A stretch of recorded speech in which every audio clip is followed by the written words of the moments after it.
It's a Monday morning, and we are so excited because we have the one and only vibrant politician, Honorable CHEGE MAJUICE, Secretary Social Affairs, PNU. It's all about state of the nation. CHEGE, mambo vipi? Niko poa. It's good to see you, manze. Thank you. Jana nilikupata off guard. I don't know, ma. Yeah, I love when I tell Kenya what's going on. Exactly. CHEGE, acha nikuulize.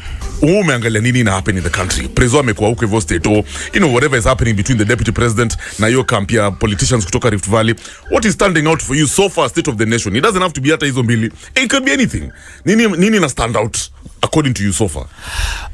State of the nation is the hopelessness of Kenyans. I'm telling you the truth. You know, I don't have to convince any Kenyan on what is going around. No sugarcoating. You don't have to go on the street and ask people that, how do you think of our nation? People already, they are feeling it. Yeah, they are feeling it in their heart. There's something wrong. There's something going wrong, extremely wrong. Even the politicians themselves, those are in the seats, they are feeling it. Like there's something wrong. We are losing the direction as a country. Completely. Inakataa. So what's the problem? Leadership. That is the problem. Leadership. If we can't get it right in leadership, Kevin, we are done. If a person can go and grind stones in a portion mill, pack them in gunias, go to the NCPB, not even River Road, NCPB, Your government, distribute to the farmers, go to parliament, hana makosa, go back to office. That is the hopelessness I'm talking about. When you're talking about the effectiveness of our parliamentarians, hata ukiona vile walipatia the CS wa agriculture clean slate, akasema ako Snow White, huyo ana shida, so is it a case of our parliamentarians letting us down, ama nini na happen, ama wako held hostage, wanakontroliwa by some forces out there, known and unknown? What's going on? No, it's not parliamentarians letting us down. Kenyans have let themselves down. Kenyans have let themselves down, not parliamentarians. If today a criminal atoke committee or wherever atatoka akuje tu na pesa awasimamishe line hivi, thou hapa hivi, mtampatia president, mtampatia governor, mtampatia everything. Akienda huko, then mnamblame nini?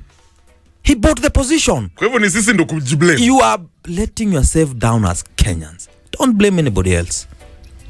So how can we ensure that parliament is effective? Sisi kama wa Kenya basi ndio tumeadmit tukubali ni sisi. Okay, it's our fault. To do nini sasa, bro? What's the way forward? You see, somebody say that if you people like Patrick Lumumba, when they tried to vie, walianguka vibaya sana. They cannot even try it again. Na wanapigwa wanagonga na watu huko wa street wenye wanajua the street corners and everything. Unaelewa?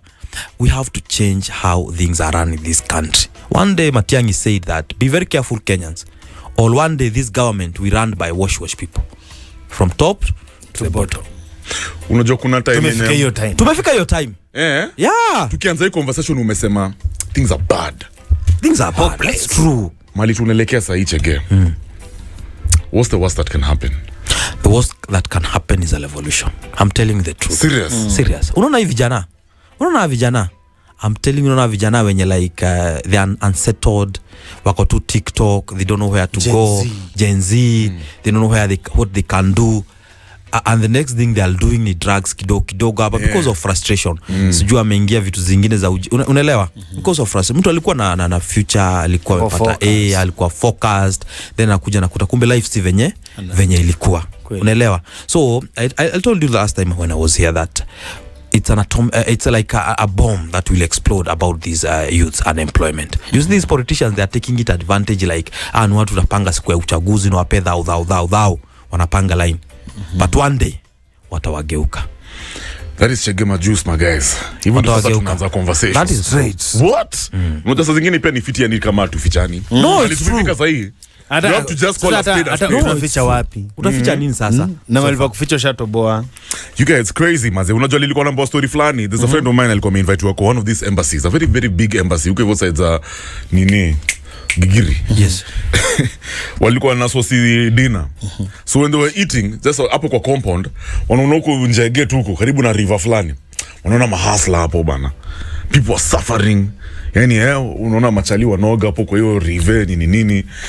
Na akasema Kev, how is it that mimi nimekaa hapa hivi na wadosi and just not even further than a kilometer away. Masla wako hapo hivyo Buda inawaramba. Yani life is so hard. Yeah. So you're right, Chege, you're right. Kwa sababu what I'm seeing here is we have too many unemployed youth, watu wame lose hope, there's so much apathy living, and these youth are living side by side in our dosi. Yeah. You wonder how long that will be. Haitakuwa long, Juniors. Kiadi imeandikwa jo. There's a time will come when jo mtu akona shida, poverty ta strike, wako sekti ya kusosi. Ibaki watu wamebaki tu na sosi ni wao wadosi. It's crazy. Tunataka kuangalia nini na happen kwa state of the nation, but the big story, Chege, is vile Prezzo alienda state. Apparently he used a luxury jet. To and fro would have costed us kitu kama, I believe, 200 million. Yeah. So what are your thoughts about our president akienda state hivyo maze, with members of opposition included? But generally, mode of transport, watu wanasema afadhali atangetumia KQ commercial. You see, Kevin, I think there is no sane Kenyan want to discuss that story because it's shameful. The reason I'm telling you that is that we are not even going to match into price. So. Because he's saying that if he could have used KQ, it could have been more expensive. It's a lie. Let's even not go there. Because we all know it's a lie. There's no way a royal jet can be cheaper than our airline KQ. But let's go even to the patriotism of the nation, to be a patriotic as a president. Build your own. To build your home. We have a struggling airline that want to make a name out there. They have struggled to be given the direct ticket from Kenya to US. It was a long negotiation so that they can do what they can do and try to revive our airline. Yes, true. It could have been in the best interest of our country for the president to use our KQ to market it there, our dreamline. And even that, maybe even 100 million or 50 million could have come back to rescue the dying KQ. That's why I'm telling you, we have a president who can just say anything, not minding what even our country is going through. We are not looking even at the price. We are looking even at patriotism. The president cannot see the good thing in our country. He's not growing in his country. Lakini speaking of good things, nilikuwa nacheki the government spokesperson Isaac Mwaura. Alikuwa anasema, guys, mnaangalia kitu weird sana. Alikuwa anasema, think about all the goodies that is bringing. Why are we so focused? What are we focused about a jet, a private jet? Look at the bigger picture. Which bigger picture? The goodies. Which goodies? Private companies listen account. I have told you about KQ. I want to ask you, Kev. We have been here with you the longest you have lived in Kenya. Before Kibaki came and we faced East, tell me one road that United States of America has ever built in Kenya. Wow. Tell me one. Tell me one. They have never. They have always been like that. All the contracts that they entered with Moi, they are gathering shelves somewhere in State House. What? And I can bet you that even this dual carriage expressway to Mombasa, it will not be done. I can tell you. It will not be done. Look at the things that they were funding. And again, ask yourself, what was United States of America getting? It's true. What was they getting? Because that's what is hidden.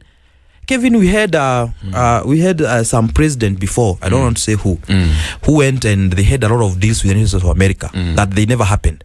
Then there was an agreement that was done to for waste, nuclear waste and atomic waste to be dumped here in Kenya, in Isiolo. Right now, you're having the effects of what was done then, which was very secretive. You saw Jirongo talking about it. And people in Isiolo and Meru, they know it. Not they know it, they are dying of cancer. Go to Meru, the side of Tigania, Meaua, bordering Isiolo, and Isiolo people, they are dying of cancer. It's so rampant there. Are we together? So there is no way, Kev, that these people can just give you anything. Yes. There's no way you can come in this door, tell me, Majuice, have this.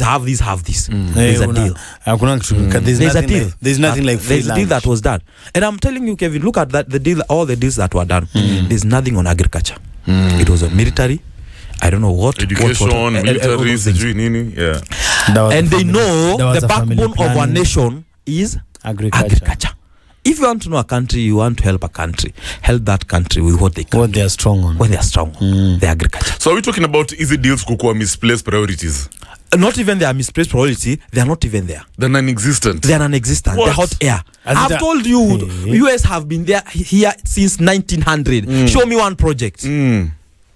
Show me one. Okay, let me ask you, speaking of hizi vitu kukuwa non-existent, when it comes to matters of holding the government into account, kufanya maneno ya oversight role, tuliona pia politicians were opposition that you were affiliated with, wakienda America to hang out with the president, including Opio Wandai. We had Gladys Wanga and other members of the opposition, and guys were wondering, surely sasa kama mnenda huko, does it mean now the opposition is in bed with the government? What does it mean when it comes to the effectiveness of our opposition? Ukiangalia mandate yao, which is to do oversight, and yet they're hanging out with the president in America. As I told you, Kev, the back rest on Kenyans. Yes, the people you vote in. Kev, as a father of your house, the road that you take, even your wife who was opposing you will follow you, because you have to take that load. Okay. And even these politicians, if you are saying that you came into government so that maybe you hustlers, you can uplift hustlers, and you had warned Kenyans that this man will not uplift you, then he comes back and now he's the one now misusing the luxury, the taxes, kuishi maisha ya kifahari, kiufalme. My friend, you join him. Let me ask you, tulicheki statement Azimio walituma. Walikuwa wameandika, this is over the weekend, saying Azimio la Umoja One Kenya coalition party leader, the Right Honorable Raila Odinga, has noted and appreciates the concerns by members of the party over the presence of the leaders in the delegation by President William Ruto on the state visit to the United States. Mr. Odinga wishes to clarify that all Azimio leaders accompanying the president were invited by the US government and have his and the coalition's permission to join the president on his mission, in line with established democratic traditions and the wider interest of the Kenyan nation that Azimio stands for. That's fair enough. Amesema these guys were actually invited by America, but at the same time, watu wanasema ukicheki vile Rawa uchapanga siasa yake, he's been in bed with the Grand Coalition government, akachia maneno ya opposition fully being independent. Right after that, he got into bed with Uhuru Kenyatta. Handshake. Kenyans were very disappointed. Now kuna venye pia he's about to have a handshake with President William Ruto. Ni siasa Raila ndio inafanya opposition ngumu kufanya kazi yao, oversight role. What's going on? Is it Raila politics? That's crazy. One have to tell you, Kev, it's very hard to be Raila. It's very hard to be Raila Amolo Odinga. When Raila was on the street, people are telling him, wewe unatuharibia biashara. Wewe rudi kwa nyumba na ufanye kazi na serikali. Then he goes back now and say, let now the government that you people voted work. Ninyamaze. Because mnasemea na waribia biashara. Then are the same Kenyans telling, now you are in bed with what? With opposition. with the government. What do you want Raila Amolo Odinga to do? Mnataka afanye nini? Si afanye kazi yake opposition. Akifanya kazi opposition, mnapiga kelele, anaharibu biashara, he's ni mganga, yeye ndiye anaharibu hii Kenya. You understand? Mnataka afanye nini? Kenyans unfairly criticizing Raila. No, they do. They do fair criticism. We are being unfair to Raila. You are being unfair to Raila. Mimi unajua si ulikuwa unaniita siku ya demonstration hapa. And me had our people here in Kamkunji, in Gekomba, in Nyamakema, saying Raila ndiye anaharibu biashara. Raila stepped aside. Sasa wacha waharibu biashara na ushuru. Sasa hata wamefunga. They have closed the business. Are we relying too much on Raila? We are lying too much on Raila. But the same person we are lying too much on, we cannot trust him to lead us as a nation. What do you think of Raila? I'll not Kenyans are so much. Yes. Yani sisi mambo yetu ni mingi sana. So if you're over relying on Raila, why don't we also trust other people like Alonzo, Martha Karua, to lead the opposition? Kwa sababu every time unasikia Kalonzo amesema I might be the one, watu wakifanya hapana, never, hatutaki Kalonzo, we want Raila. So Kenyans are being hypocritical, eh? Very, very hypocritical. They only ask for Raila when they are going through the hard times. But when they are going through good times, yes, Raila is a mganga. He's a devil. All right, so let's keep it moving, guys. By the way, we are hanging out with the one and only Honorable CHEGE MAJUICE, Secretary Social Affairs, PNU. And right now we are joined with Damaris Wambui Waiganjo. She's from Haki Coalition. Damaris, welcome. Thank you very much. I knew you were going to make it. Yes, I was going to make it. Damaris, when we started this conversation, we were talking about how the president travels to the United States. What are your thoughts? That's because he wanted to go by himself. Suluhu went. She went with a whole battalion on a local airline. This guy wanted to go with his whole house, his daughters and children.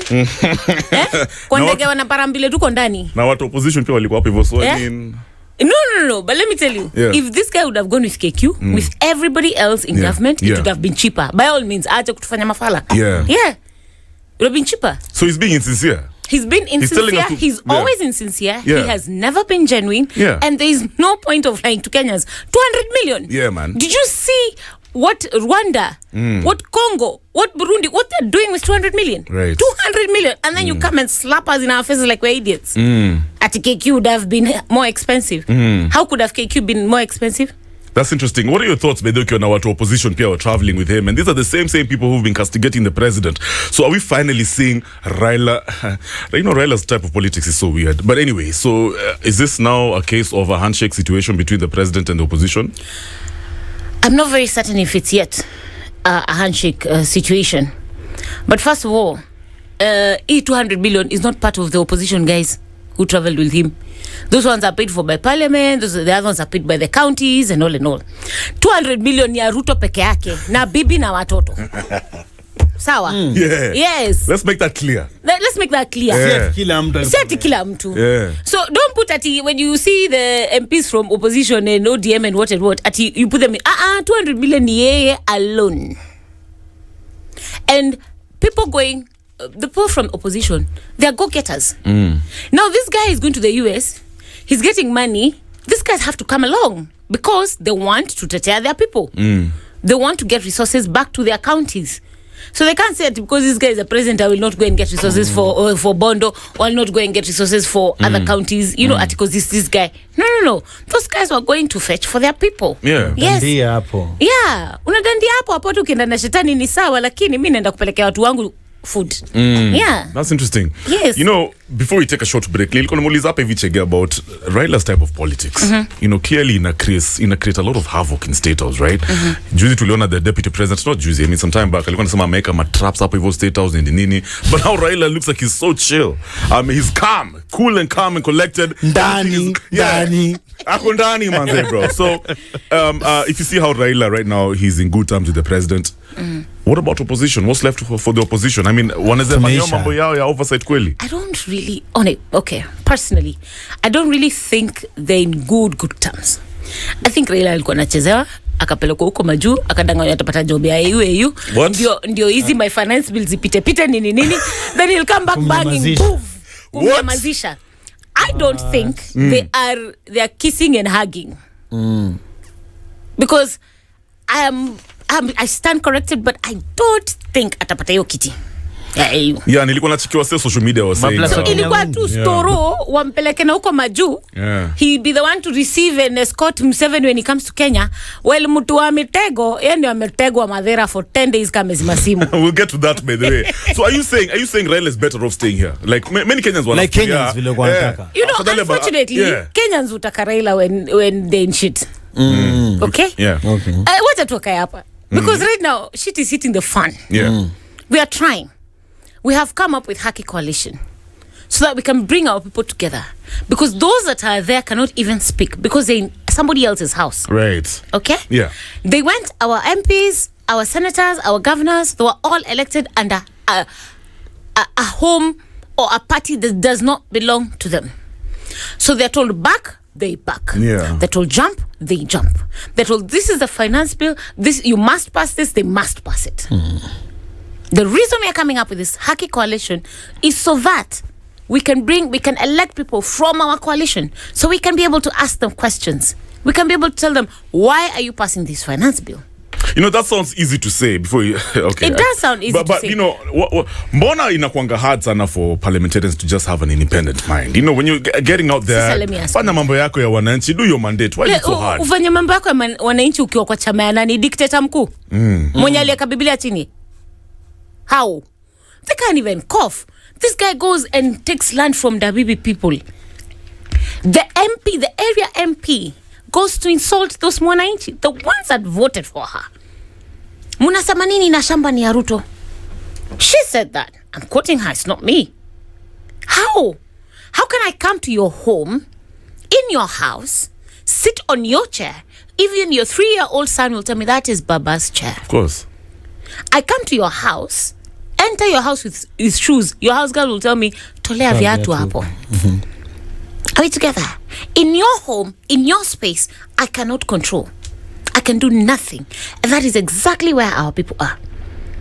We are telling our people, elect people within parties that you can be able to control them. You know, nimesikia kwanza historia ya CS Linturi. Apparently how things played out allegedly. Money was involved. Some people even say as little as 10,000 inakuanga involved, not necessarily okay cases in Linturi, but this situation ya kubribe parliamentarians, how can we stop it? Because it's, I hear it's too much now. It's been there since time immemorial. First of all, it is a whole cycle. It has to start from the voter. It really has to start, because from the onset tukienda ground, tukienda kutafuta kura, we always bribe the voter. And if you don't bribe the voter, they won't listen to you. Hata waezi kaa chini kukusikiza. Bro, one time when Uhuru was still president, he was trying to sort out in Madeira, there was an issue with the railway and the road and what and what. So he went there and he didn't mobilize, and he didn't do anything. Mobilize, ukisikia mobilization ndio hiyo chapa. And nobody even blinked at him. Barabara ni yenyu, reli ni yenyu, inakuja kukatanisha soko yenyu, but nobody gives a damn because hamuku mobilize. So you don't even care to come and check. Hii barabara mnakuja kuweka hapa. We don't prefer it here, we want it here. It is very unfortunate. It has to start with the voter. Voter aseme staki pesa yako, niambie sera zako, your policies. I am your boss and I will make sure you go home if you don't do what I ask you to. But sasa kama nilikubribe, utanifukuza kama nani wewe kwanza? Basi bado kwa sera, sina bado pia Ruto ni sera alituuzia. Hasla na ilitushika. So we are like, na huyu mwingine akikuja tutatambia, haya tutakusikia sera zako. What's the difference? Tunaweza notice aje the difference to people who are smart. Unajua, birds of a feather flock together. Sasa I've come na kuuzia sera. Niko na huyu mwizi wa fertilizer. Mwenye kona kesi ingine sijui ya what. Mapenzi tele. Mapenzi telez. Niko na CS mwingine hapa amefungisha bodyguard wake juu alinywes mtu. Wacha. Sawa. Niko na sijui mwingine hapa anasimama governor. Kitambo nilikuwa na muijanga catwalk. Sasa yeye ndio best person. Yani ukiangalia kila mtu ambaye anatembea na yeye akaona scandal imemfuata. Ni movie. They've been to court for one or another issue. So you don't expect me to come to your house. You guys are drinking, niwaambie mnipikie chai. Sasa kama kawaida maziri kwa tunajaribu kubonga hapa, tuko na majuo mwenyewe, tuonge vile state of the nation, vile government inatupeleka, vile mambo inaendelea, system vile imekuwa ni corrupt so far manzi, tukotonge stories za kina Linturi hapo, vile walikuwa as white as snow manzi. Hawana mangori, but umesikia pia umesikia vile nani mtu kama Fire Mama analia.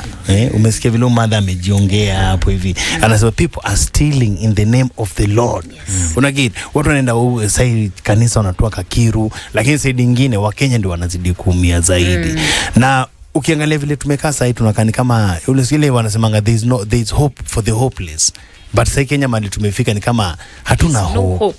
Hatuna hope. Alafu tumekaa mtuka notice hii system iko hivi, hawa watu wako hivi, but hatuna, how come hatuna mechanism hata ya constitution ambayo inaweza to guide, to protect, ituambie mkienda hivi mnafaa kuenda hivi, wakitupeleka hivi twende hivi. Do you think sasa ndio high time tunafaa kwa tunaongelea mambo kama hiyo? Ndio high time. But nani wanaongea? Wenye wako nje, si ndio? Nani wanafaa kuimplement? They don't even respect the constitution. They don't respect our constitution. Kabisa. Unaelewa? Sasa hii wanakimbizana na kuchange constitution, msia ingie miaka 7. Unaona? Anakimbizana na mambo yetu, si mambo yetu. Unaona? Anakimbizana na hiyo constitution, ati yako anasimama solo, atakuwa na appoint the president deputy wake hivi na mkono kama siku za Moi. Yani days za Moi. Ndio tuko sahi. There is no hope at all. There is no light at the end of the tunnel. Hii serikali ni kumaliza kuua na kuiba. But the your story to increase the presidential term limit to 7 years. Don't you think it kind of makes sense? Kwa sababu sai hata watu washaanza kuongea story ya 2032 surely. Chege. I mean, the president probably needs more time kufanya mambo ya development. Because this is what Kenyans expect from him. First of all, presidential time limit ya presidential kukua increased ama governors ama MPs and whatever, inakuanga kitu inaitishwa na wananchi. Because wameona huyu Kevo akiingia akikuwa president ameweza kufanya haya mazuri for 5 years. Unajua mtu kawa Kibaki ndio angeitisha hiyo, hata si yeye, wananchi ndio wangemujisha hiyo term limit. Unaelewa? Because he was doing good. Yeah. This is something that must be demanded by the people. Exactly. But now these are greedy pigs demanding this from inside. So there's they no public want more interest. time to eat. Yeah. It is not for it's not coming from the public. Okay. It is coming from the pigs who want to eat further on. It is the people that decide. Wao umefanya job poa, we must change his term limit to 7 years. Tukuongeze miaka ingine utuduye job. Is this a case for sycophancy? Because I know you're referring to the Nandi senator. You know, alikuja na hiyo proposal, he mentioned it. Should we treat him like a sycophant? He's a total sycophant. Wakenya wanafaa kuchuweki to be serious. People can, because it almost Jilikuwa bado kwa BBI sao. It seems as if Kenya Kwanza, what they want they get. Let me tell you. It all goes back to mwananchi. All this goes back to mwananchi. This the Nandi senator Reggae. Hao ni maseko fans wa umsi. Ikiwa kwa BBI, the aim was to make sure we have got proper leaders in place. Uhuru alikuwa nakimbizana na BBI, juu alikuwa najua people will get the resources vilivyo vile kunafaa. Awezi kuwa unafanyanga job sana wewe na Kevo ndio anakatiwa ganji zako. Unaelewa? Kichele ni mimi na wai. Kichele wewe ndio lakini mwenzako ndio anadu job kukuliko. Unaelewa? Ndivyo uendelee kufanya job, lazima at least uboostiwe. Of course. Okay? Former President Uhuru alikuwa amekimbizana na BBI. Juzi tumeenda kumwangelesha ni aje story ya Haki Coalition. Akasema, you guys, I brought for you BBI, mkaniambia nipeleke mamangu. Nikawaletea mtu mwenye atawapitishia BBI, mkamwambia achaguliwe na mamangu. Sasa mmeanza kuniambia sijui mnataka nini? Wacha niulize mamangu. Mimi nimeenda watch Celtic. Wacha niulize mamangu. Nimeingia Celtic. Na hiyo story ya one man one shillings, ulichukuaje hiyo? It is very important for the regions. You see, when you see our leaders wanauko Garissa na wapi talking, they are given +1 of what Kiambu is given, Nairobi is given, whatever. Wanaongezeangwa do. They're not being genuine with their voters. Because hata boreholes hawachimbi wenyewe. Hizo vitu zifanywa na UN, they don't use their money to benefit their people. Okay? They don't. If they were genuine and used funds to benefit their counties, they would not be asking for more. All right. Israel is a desert. No. Do they export food? They do. No, but they are number Israel, one, in fact. they do big time farming. Big time farming. One, in fact. Big irrigators, bro. They are big irrigators. Angalia Israel ni wapi? Angalia Israel ni wapi? Alafu mnakaa hapa mnasema huku kwetu sijui. Please come on. Give people their resources. Stop lying to people because you're not giving them their resources. You're not bringing opportunities to them. You're not training them and showing them how to come out of the pit they are in. So, I think you made that clear. But I want us to talk about Sazaida Elemea Gachagua and his president, our president, my president, who I seriously respect. Have a listen to this. Alafu, Chege nataka response yako. And there are few people who have proximity to the president. Wamefura, wamekuwa na kiburi mingi. Wanafikiria ati sasa wamefika, wanaweza kuja mlima ati wapange viongozi ya mlima. Ati huyu Oscar Sudi asisunguke, akae kwa consensus yake. Na sasa hiyo unaongea huko kwa consensus ya mwingine. Tafuteni mtu mwingine kwanza wa kutisha. Mimi nilipita vitisho kitambo. Mimi ni mtu ninafanya vita mingi. Hiyo vita yenu ni kidogo na ni baridi. Na walisunguka Kenya mzima ndio watu wengine wakajulikana. Wakasungushwa Kenya mzima mpaka leo wako na hiyo fio wako naye. So please, mimi nataka niwaombe. Kama wewe unataka kusunguka, kaa nyumbani kwako. Mimi na rais tunafanya kazi nzuri, tunapendana, tunapanga kazi yetu. Amenipatia kazi mingi, hata ingine inanishinda. Ameniwezesha kuendelea na kazi yangu. Kwa hivyo serikali yetu iko imara, tunaendelea na kazi. Na ndio leo mimi nataka nitangaze hapa ya kwamba wale wako tayari tufanye kazi. Mimi niko tayari kufanya kazi. Mimi kama kijana ndashikana mkono na wale viongozi wengine vijana watu kama Ndindi Nyoro, sisi tunamheshimu, ni kijana kama sisi. Na unajua ndama ikikunywa maziwa lazima ikimbie. Tunataka tu kuomba Your Excellency usijali, waja hii vijana wamekunywa maziwa kimbie kidogo, lakini sisi wale tumekuwa vijana wazee kidogo, tutawaambia wasingate singenge, wakimbie tu ndani ya boma. Lakini kukimbia unaenda ukikanyanga wazee, hiyo sio kitu ya maana. Kwa hivyo nawaomba na wasihi, hiyo amani tuwe. Sasa hiyo ni sasa mnakanyaga wazee. Deputy President akapata response kutoka kwa Sudi and then Mandago akaingia hapo hivyo akasema baridi. You know what I mean? Sasa kuna watu wenye wako allied to the Deputy President who are there fighting for him. Kuna wenye wako allied to Rift Valley leaders, wengine Ndindi Nyoro. There's a whole lot of mess. 5 minutes. Kuna mess mingi sana hapo hivyo within Kenya Kwanza. Last week kwa front page news at the Standard walikuwa wameandika hapo, could this be the return of the Keleweke tanga manos? Chege tumerudi hapa hivi, rewind selector. You see the Keleweke the Keleweke actor, yes, an inventor was William Samoei Ruto. He plays in divisive politics and that's what he has brought now to the Gachagua. You see Gachagua Sudi is not addressing Gachagua. Are we together? Gachagua is not addressing Sudi. He's addressing the president. Same thing the way Sudi is not addressing people. Very good. He's not addressing people. It is Ruto talking in Sudi, addressing Gachagua. So Gachagua should not take things mixed up. And even Deputy President Gachagua knows that. That when he was addressing people in Eldoret, he was addressing President William Samoei Ruto. Wow. He knows it's him doing all these mix up in Mount Kenya. Ruto, in his entire life, he thrives in divisive politics. If you look at it, from 2007, he Kabira versus he. Go to even when he was vying for president, it was the haves versus have-nots. Oh, wow. Dynasty versus hustlers. Now, in the whole mountain, now his divisive politics is he's dividing the leaders themselves. The leaders in UDA, the youth and the old. The not even the, because even dividing the youth themselves, he doesn't have to, like now he's dividing up counties. He has a brigade in Nyeri. He's dividing them. Moranga. That is Akina Akuya. You see the Mbakasi who are following Rigathi Gachagua. Akina Dong, Major Dong. They are following. Then he goes to Muranga. He take Akina Dede Nyoro. He put a power there. Then again he divide the Muranga people. The Dede he's preferring against the Kirinyaga. He goes to Kirinyaga, takes Anne Waiguru, and he makes a statement that in 2027 I'll have a deputy president who is a woman. Are we together? And before he does that, he sends a delegate to Muranga Kiharo to say that Dede Nyoro ametosha kuwa deputy president. Hey. That's what he drives in. Divide and rule. Yes. That's what he drives in. Let me ask you, since you already know that as a fact, yes, will the deputy president successfully consolidate the mountain moving forward? He cannot. He can't. He can't and he will never. What about Akishek Uhuru's hand? Even if he shakes, a donkey will never be a horse. Hey, come on. Yes. He will never be a horse. So the This problem man, with the people with the mountain ama ni already vile wanamchukulia.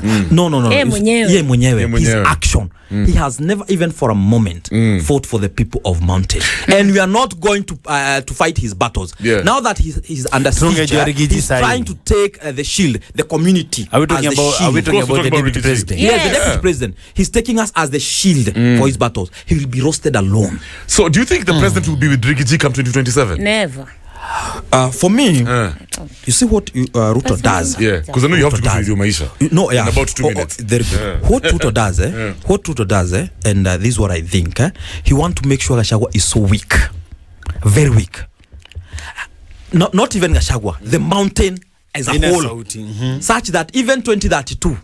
Going to 2032, they will not have a candidate who can pose for president or something. He will tell them, you guys are so divided, go and sort your things. And he's the one who is dividing the community. Do you think Gachagua was telling Sudi, do you think Sudi is able to plant Siasa as a mountain? As Gachagua was telling Sudi. I don't think so. No, he's telling President Ruto, don't come and mess with us. But already the person he's telling, Gachagua himself, is messed up. We are against him. He must go home, Gachagua himself. The president is an amazing campaigner. Tuliona vile alikuwa na mobilize in the previous elections. Moving forward, does the president need Gachagua to win over Central in 2027? An amazing campaigner or an inciter? however he put it. Alimshindia huko, I mean the president Any which way. That's what I'm telling you. The problem we have is Kenyans. Because if you can say that Gachagua is an amazing campaigner, I mean, that's while what at all he was inciting all along. Tell me one thing that he campaigned for on policies that he will do for Mount Kenya liberating the coffee farmers. It was just inciting. Hii familia Kenyatta, he was just an inciter. Wow. So it was a hateful campaign. It was a hateful campaign, and that's why he went to Kameme and said, even himself he regrets that all along he did hateful campaign towards one's family, and he will do it again. Wow, that's who he is. Chege, because I have to let you go. Yes. Let me ask you, where you're affiliated with the opposition, is it is it likely Uhuru anaweza shake Gachagua's hand? Is it likely? Because he's apologized, he's called out for people to share, to unify the mountain. Number one, I want to tell you that is Uhuru is a very good man. He has the best interest of the community. If he can see that Gachagua can lead the community in a good way, he can shake his hand, but it will never happen because it's in Gachagua's DNA. He's just a DO. When he was a DO and the Kikuyus were being molested in Kiambaa, he was the one in charge of molesting them. When the Kikuyus didn't have even one person who could have hold that time to save them, Gachagua was in charge of making sure this community goes down. Before you let me go, because of the issue of taxes, we'll talk about. I'll leave them out talk about it. What do you have to say? This issue of taxes will lead Kenyans to a revolution. I can tell you before God. The reason our grandfathers went to the forest to fight Mzungu is because of something we call the hard tax. Walikuwa naonga mlango, wanaitishwa tax. Now Ruto is coming now to tax us properties. Taxes should be on income and earnings. Saizi we unafanya job, hiyo pesa yote inakuwa tax. Ile kidogo una save, unanunua gari. Then your gari, a depreciating asset, unaitax. And those taxes are going to people's pocket. Because look at that cabinet ya Ruto. Wote ni wezi. Kila mtu ni wezi. You know, Kenyans will be happy to pay taxes if you look at the people kwenye mnapeleka hizo taxes. But watu mnapeleka taxes, answer from the president, the deputy to a PS. All he appointed. So, Chege, have to let you go. Thanks. Why is the president quiet when it comes to hii dilemma yote? I mean, his silence is too loud. Gachagua mtu wake na alisema hawezi acha kitu ifanyikie when he was with Uhuru ifanyikie Gachagua. Why is the president so silent right now? Ukienda kuiba unapiganga kelele. Ukienda kuiba unapiganga kelele. Ukipiga adui yako, do you make noise? He has to keep quiet. Because he's using these boys of his to dismantle Mount Kenya. He's using all this. Gachagua hivi venye unasikia kipiga kelele, akijifungia kwa nyumba, amefinywa. Wacha afinywe. When elections came to an end, the people who vied under Jubilee came together and told him, it's fine. Mmeshinda ni sawa. We are just saying, tunakurecognize when uko hapo hivyo. Alifanya nini? Jamaa alienda kwa microphone. Akasema hii serikali ni ya shareholders. Who told him wanted jobs or contracts? Hii serikali ni ya shareholders. Aya. Wewe na kampuni yako ya shareholders jitete. Wow. He is a total DO mentality. We tried to talk to him. We tried to approach him. He was inapproachable. You cannot talk to him. He's not the kind of person that you can bring down. Ana kiburi. Iyo kiburi iko na Sudi ndio semi iko na Rigiji. What is there to gain by the president by antagonizing his deputy? And again, Nini. Listen. Luyaland wamekuanga antagonized kutoka sijui lini. Au watu wakishikana, they can make a movement. Sai Ruto is working on kuwaleta pamoja. Sindio?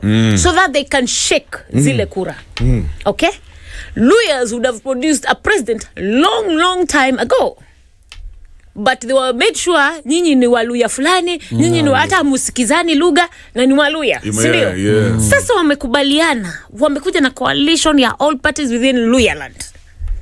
Sasa wameanza kuongea about one person. Wanakuanga hivyo lakini it was the election. Wanakwambie, for the first time, Luyas will surprise you. You think so? Oh yes. Sasa hii wanaongea lugha moja. Muda said it's going to be on the ballot. Let me tell you. Ule ni mwingine. Natembea. Mudavadi, apparently that's who they want to front in 2022. But let me tell you, this time Luyas will speak one language. So you see what Luyas have gone through for the past many elections is exactly what Ruto wants to do to Mount Kenya. Okay? It is exactly precisely. He doesn't want the way people came out and said it is Kibaki.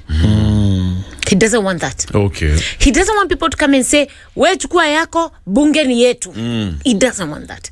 And he knows we are capable and it will happen. Fair enough. What do you think is the future of Mount Kenya? Yeah. Vile sofa tunekambasi. Sai, watu wakubali.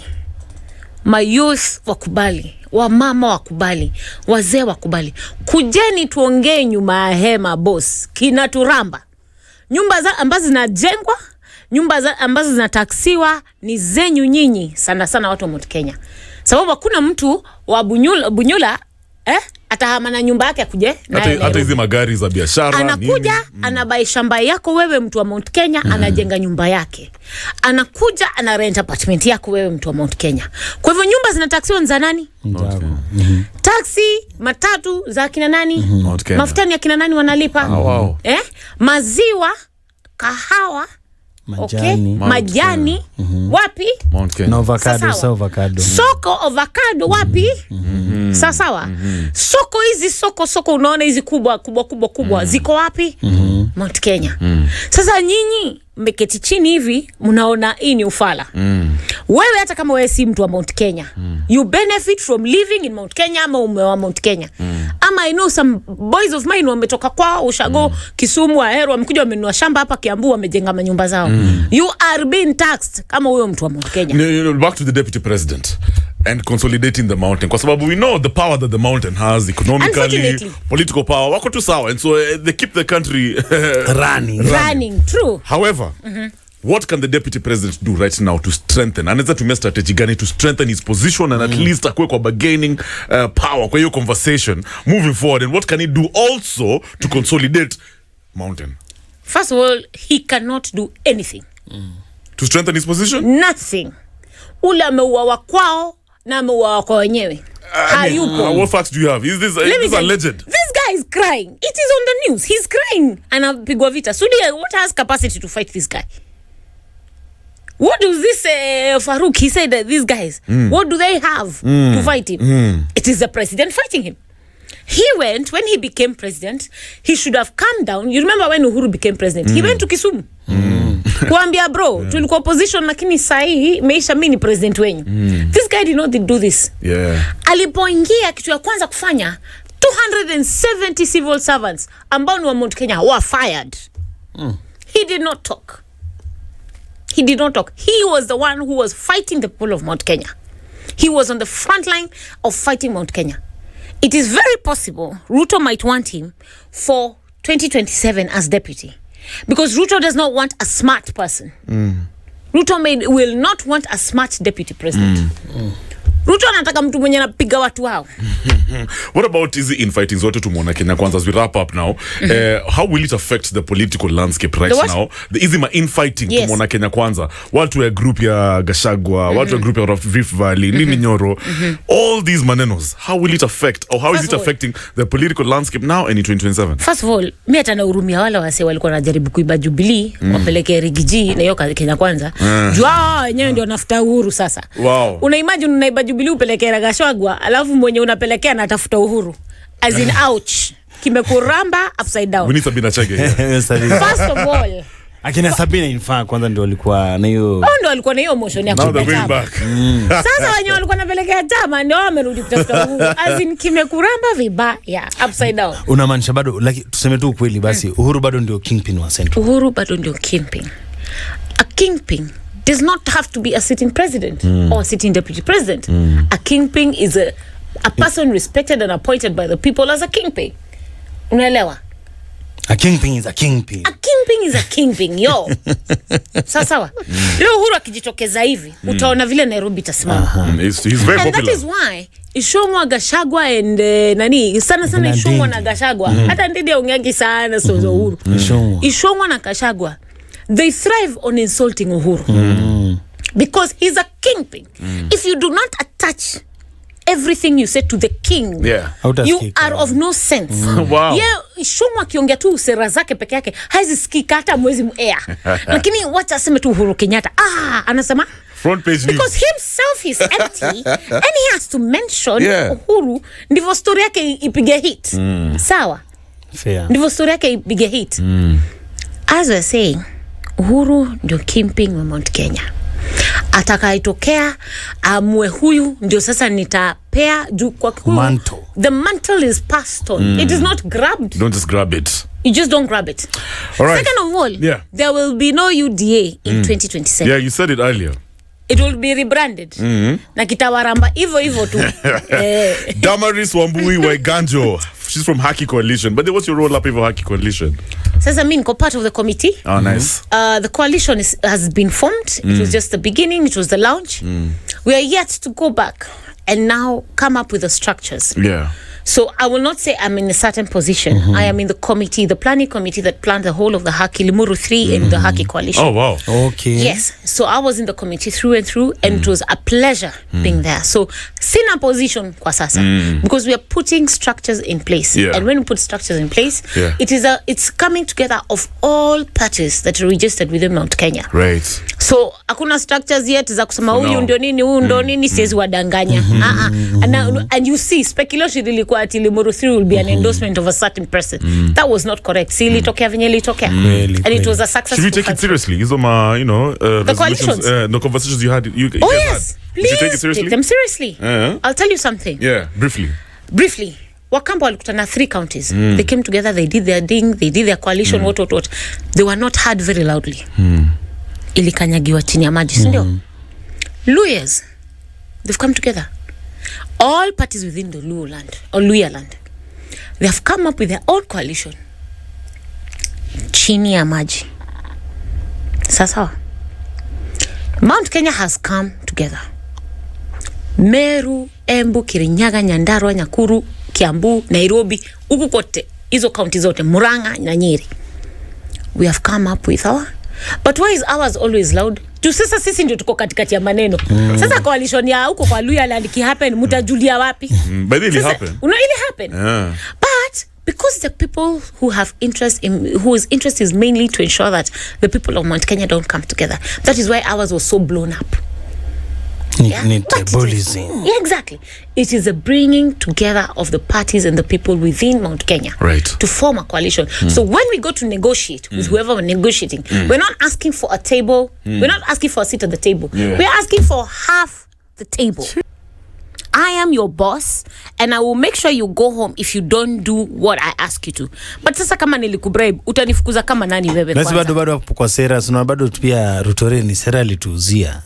Hasla na ilitushika. So we are like, na huyu mwingine kuja tutatambia, tutakusikia sera zako. What's the difference? Tunaweza notice aje the difference to people who are smart. Unajua, birds of a feather flock together. Sasa I've come na kuuzia sera. Nikono huyu mwizi wa fertilizer. Mwenye akona kesi ingine sijui ya what. Mapenzi tele. Haya mapenzi telez. Nikona CS mwingine hapa amefungisha bodyguard wake juu alinywes mtu. Wacha. Sawa. Nikona sijui mwingine hapa anasimama governor. Kitambo nilikuwa namuitanga catwalk. Sasa yeye ndio best person. Yani ukiangalia kila mtu ambaye anatembea naye akaona scandal imemfuata. Ni movie. They've been to court for one or another issue. So you don't expect me to come to your house. You guys are drinking. Niwaambie munipikie chai. Stay with the reggae rhythm. It's the inspiration sent from the king.